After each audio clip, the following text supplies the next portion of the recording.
1 Samuel chapter 28. In those days the Philistines mustered their military forces to fight against Israel. So Achish said to David, "You realize, of course, that you and your warriors must march out for battle with me." David answered Achish, "Good. Now you shall learn what your servant can do." Then Achish said to David, "I shall appoint you as my permanent bodyguard." Now, Samuel was dead. All Israel had mourned him and buried him in his city, Ramah. Meanwhile Saul had driven mediums and diviners out of the land. Saul in despair. The Philistines rallied and, coming to Shunem, they encamped. Saul, too, mustered all Israel. They camped on Gilboa. When Saul saw the Philistine camp, he grew afraid and lost heart completely. He consulted the Lord, but the Lord gave no answer, neither in dreams nor by Urim nor through prophets. Then Saul said to his servants, "Find me a medium through whom I can seek counsel." His servants answered him, "There is a woman in Endor who is a medium." The medium at Endor. So he disguised himself, putting on other clothes, and set out with 2 companions. They came to the woman at night. And Saul said to her, "Divine for me, conjure up the spirit I tell you." But the woman answered him, "You know what Saul has done, how he expelled the mediums and diviners from the land. Then why are you trying to entrap me and get me killed?" But Saul swore to her by the Lord, "As the Lord lives, you shall incur no blame for this. Whom do you want me to conjure up?" The woman asked him. "Conjure up Samuel for me," he replied. Samuel appears.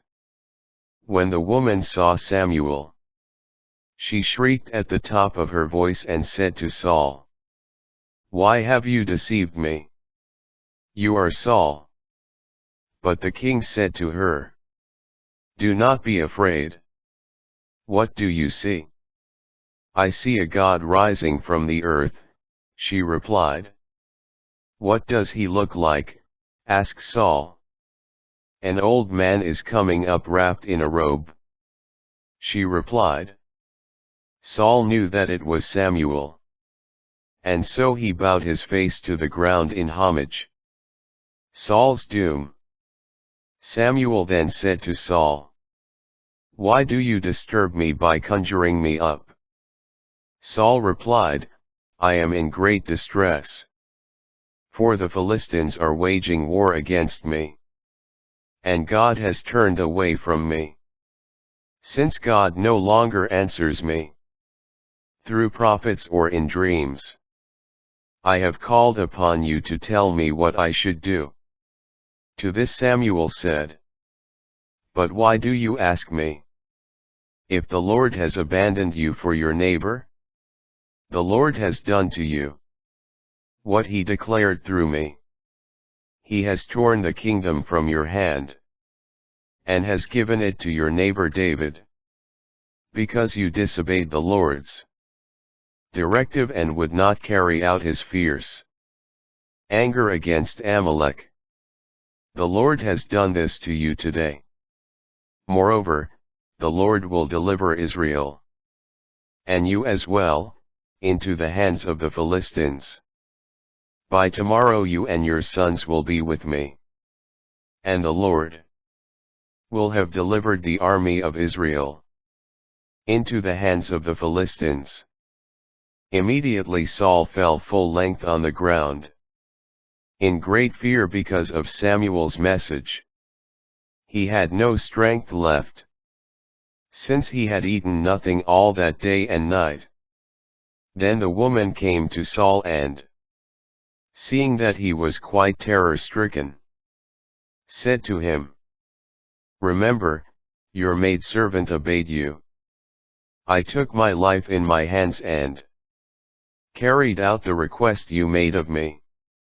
Now you, in turn, please listen to your maidservant. Let me set out a bit of food for you to eat, so that you are strong enough to go on your way." But he refused, saying, "I will not eat." However, when his servants joined the woman in urging him, he listened to their entreaties, got up from the ground, and sat on a couch. The woman had a stall-fed calf in the house, which she now quickly slaughtered. Then taking flour, she kneaded it and baked unleavened bread. She set the meal before Saul and his servants, and they ate. Then they got up and left the same night.